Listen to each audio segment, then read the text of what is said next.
Diego Hipólito, o Supremo Tribunal Federal deve aprovar a criminalização da homofobia e da transfobia. Você concorda com isso? Você tem algum amigo que já foi ofendido ou machucado na rua? Será que ter ódio dentro do coração realmente faz bem? Diego, tem muito gay na ginástica artística? Eu acho que existe um rótulo muito grande também com a ginástica. Diego, qual foi o preço de ficar reprimido tanto tempo? Acho que nada dá direito de você julgar a outra pessoa sem estar no lugar da outra pessoa. Você assumiu publicamente a partir do dia 8 de maio. Você perdeu algum patrocinador depois dessa data?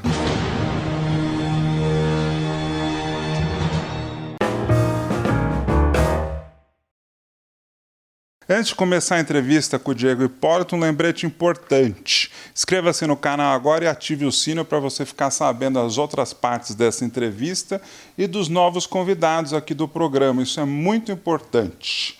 E isso também é rápido, prático e fácil e não paga nada. Quanto mais inscritos o canal tiver, mais entrevistas eu vou conseguir fazer. Eu conto com vocês. Diego, o Supremo Tribunal Federal deve aprovar a criminalização da homofobia e da transfobia. Você concorda com isso? Eu concordo, óbvio. Acho que a gente não pode ter, a gente tem que criminalizar. A gente não pode fazer parte de um mundo de impunidade que pessoas se matam. Eu acho que tem que ser crime, sim, porque não é pela questão do Diego ser gay, é pela questão que eu vejo que muitas pessoas sofrem demais com isso. E eu vi um vídeo esses dias na internet, acho que foi semana passada, eu acho que foi no Norte ou no Nordeste, não lembro, duas crianças, e um menino que era gay e o outro batendo nesse menino. E eu fiquei, muito impressionado com isso, e uma menina rindo e um adulto olhando, e eu olhando aquilo, a gente não pode fazer as coisas com as próprias mãos.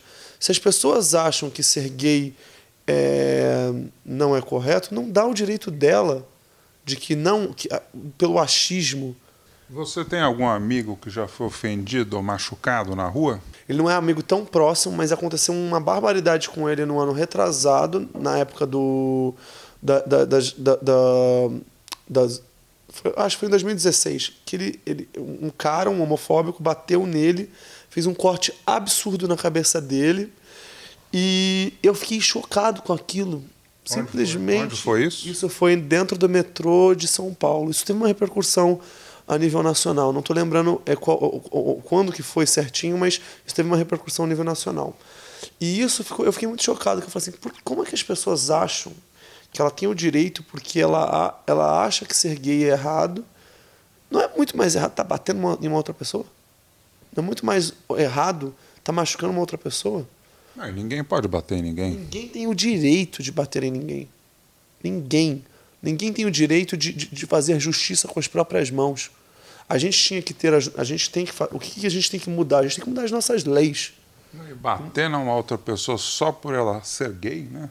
Ou por ela ser negra, ou por ela ser mulher, ou por ela ser cadeirante, ou por ela ser diferente de você. Por quê? Só por ela ser diferente de você? Sim, exatamente. Não faz sentido? Não faz sentido nenhum, porque é exatamente isso que eu sempre tenho na minha fala, porque é muito fácil você olhar o pecado da outra pessoa e e não enxergar seus próprios pecados. Então, isso é muito claro na minha visão atual. Por isso que eu acho que o dever nosso é tentar refletir mais e pensar o que é certo e o que é errado para si. Será que ter ódio dentro do coração realmente faz bem? Eu não acho. Diego, tem muito gay na ginástica artística? Nossa, por incrível que pareça, que todo mundo sempre fala que acha que a ginástica tem muito gay. Tem pouquíssimos.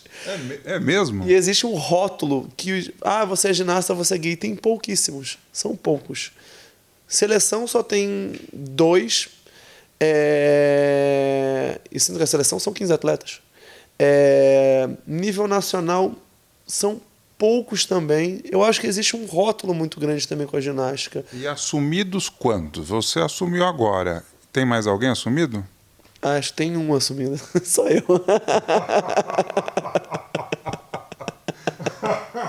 Mas tem mais alguém que está prestes a sair do armário ou não? Eu não sei. Eu acho que tem um amigo meu. Eu não estou citando o nome porque eu não sei se ele é assumido. Na realidade, eu acho que É que eu não sei, porque como eu falei, quando eu falei publicamente, foi o que eu falei para as pessoas, para deixar muito claro, porque debochar todo mundo debocha, fazer piadinha de mau gosto todo mundo faz. Eu sempre sou, de muitos anos eu sei que eu sou gay, tipo, desde praticamente desde a minha infância eu brigava com conflitos comigo mesmo. Mas eu convivo com os meus amigos que são gays. Em momento algum, se uma pessoa na rua me perguntasse se eu era gay, ou soubesse que eu era gay, eu sempre falei. Eu não tinha problema com isso.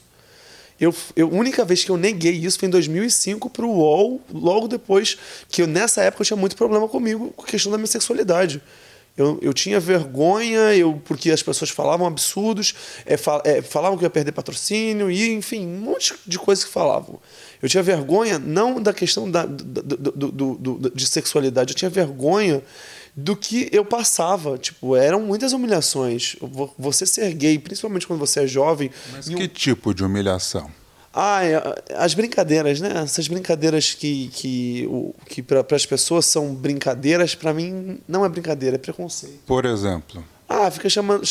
A palavra, primeiro de tudo, eu acho falar viado é uma coisa que ofende. Eu não sei porque eu me ofendo, eu sou gay. Eu tenho a minha sexualidade é gay. Eu não acho que é feio dessa maneira, viadinho, e ficar apontando, rindo. Isso era uma coisa que realmente me incomodava. E eu vim de uma família bastante conservadora. Eu tinha muito problema de falar com a minha própria família, eu tinha medo de como eles iriam reagir. Minha mãe foi sensacional, por sinal. Minha mãe, nossa, é uma pessoa que eu admiro muito. Veio do interior, como muitas pessoas falam, porque as pessoas são assim, olha. Eu acho que o ser humano ele olha de uma maneira, eu tenho amigos gays. Mas quando é com seu filho, se você trata com indiferença, isso é um super preconceito, porque o filho sofre muito pela questão de não entender, porque principalmente quem segue questões de religião, assim como eu, sabe que tipo, tem muitos conflitos internos. A gente nunca sabe o que é totalmente certo. Eu acho que o veredito final só quem dá é Deus. Então eu não tenho... a gente tem que começar a trabalhar as pessoas como eu falei tipo, a entrevista praticamente toda, a gente tem que tratar as pessoas mais como humanos. Se a gente pegasse e incentivasse, não fizesse muitas vezes o que aconteceu comigo na minha infância, todo mundo apontando meu dedo para isso, para aquilo, pode ser que eu tivesse falado há muito tempo antes, mas eu só falei porque um repórter me perguntou. Eu ia mentir? Para que eu tenho como mentir se eu me sinto muito bem comigo mesmo? Mas por que você demorou para assumir a sua... por que você demorou? Eu demorei para assumir, porque isso eu lido como um preconceito. Não é porque eu sou uma pessoa pública que eu tenho obrigação de falar alguma coisa. Eu não tenho... Eu acho que a questão da minha sexualidade ela foi colocada para as pessoas saberem porque me perguntaram. Eu não tinha obrigação de colocar na minha rede social, de escrever lá, Diego Hipólito, gay, nananana. Ninguém escreve fulano de tal, hétero, fulano de tal, bi. Você não sentia essa necessidade? Não, mas eu não mentia para ninguém. Se qualquer pessoa me perguntasse, eu tive relacionamento de 4 anos, já tive relacionamento com mulher, óbvio. Mas eu acho que por conflitos que eu tinha, eu gostava muito delas, amei elas momentaneamente, respeito as duas que eu tive no namoro, mas eu já tinha conflito comigo nessa época. Eu meio que sabia que eu era gay, mas eu lutava contra. Eu acho que ninguém tem que lutar contra nada. Na minha cabeça, todo mundo sabe que eu sou gay, para mim, qual que é a diferença? Aí quando me perguntaram, eu falei, porque me perguntaram, mas não por outro motivo. Teve uma repercussão absurda, nem imaginava. Para mim, eu achava que todo mundo sabia que eu era gay, que ia ser uma coisa natural. Mas você ficou um bom tempo reprimido, concorda? Sim, até uma grande parte da minha vida eu não tinha coragem de falar pedir entrevistas para não perguntarem sobre sexualidade, mesmo já sabendo que eu era gay, porque eu tinha medo de perder patrocínio. E isso, posso ser bastante sincero, isso iria acontecer naquela época. Antes de continuar a minha entrevista com o Diego Hipólito, um lembrete importante. Inscreva-se no canal agora e ative o sino para você ficar sabendo das outras partes da entrevista e dos novos convidados do programa. É rápido, prático e não paga nada. Quanto maior o número de inscritos, maior será o número de entrevistas que eu vou conseguir fazer aqui no canal. Eu conto com vocês. Diego, qual foi o preço de ficar reprimido tanto tempo? Eu acho que o preço foi porque eu era uma pessoa que não sabia me defender. Durante muitos anos eu fui uma pessoa que qualquer absurdo que eu escutasse sobre mim eu ficava calado. Hoje em dia eu tenho atitude. Ninguém mais me define. Eu acho que é muito simples você julgar as pessoas e falar sentado numa cadeira, falar da vida da outra pessoa. Ou mesmo que seja uma pessoa mega bem-sucedida, falar bem da outra pessoa. Acho que nada dá direito de você julgar a outra pessoa sem estar no lugar da outra pessoa. Então a gente não tem que julgar ninguém. Valeu a pena colocar a ginástica na frente da sua vida pessoal? Olha, eu não tenho como dizer isso, porque a ginástica foi minha vida. Então a ginástica foi minha vida pessoal também durante muitos anos. O que eu acho que eu não teria feito da maneira como eu fiz é algumas coisas de punições contra mim, entendeu? Eu acho que eu tive muitos problemas psicológicos por conta do que as outras pessoas iriam falar, achar, ou porque a pessoa falava, não faz isso porque isso e aquilo. Eu acho que isso eu teria mudado, porque uma carreira de sucesso, ela não vem de sucesso por uma situação, ela vem de sucesso por muito trabalho. Dá um exemplo. Um exemplo é isso, questão de sexualidade. Isso é muito, muito na minha cabeça, porque eu escutei durante muitos anos da minha própria família que eu não poderia falar questões da minha sexualidade, que eu iria perder meus patrocínios. Então, eu tinha isso implantado na minha cabeça. Eu tinha, não, melhor não falar. Olha, eu não sou uma pessoa que... E eles estavam certos? Não, com certeza não. Naquele momento, sim. No momento, sim, porque eu tenho certeza que o mundo era muito preconceituoso. Ele está melhorando, mas ele ainda é. As pessoas dizem que não são preconceituosas, mas muitas pessoas têm ainda preconceito implantado. Muitas não são. A gente não pode colocar nada dentro de um saco e falar que todo mundo é igual. Cada pessoa tem uma experiência de vida, mas ainda existe muito preconceito. Você assumiu publicamente a partir do dia 8 de maio, através do UOL. Foi quando saiu a reportagem e deu uma repercussão nacional. Uhum. Você perdeu algum patrocinador depois dessa data? Não perdi nenhum patrocinador. Estou bem, graças a Deus. Então... Muito pelo contrário. Depois que eu falei da minha sexualidade, eu tive algumas coisas muito positivas depois. Muito, que eu tenho que agradecer, que foram pessoas gentis. Às vezes o preconceito é implantado até na nossa própria cabeça. Por isso que eu falo que as pessoas têm que mudar as visões. Só que a gente é simplesmente escola do que a gente escuta. O que eu vejo é que muitas coisas sempre são da nossa própria cabeça. A gente tem os achismos, né? Por que eu falo que ninguém é dono da verdade? Porque minha verdade pode não ser a sua própria verdade.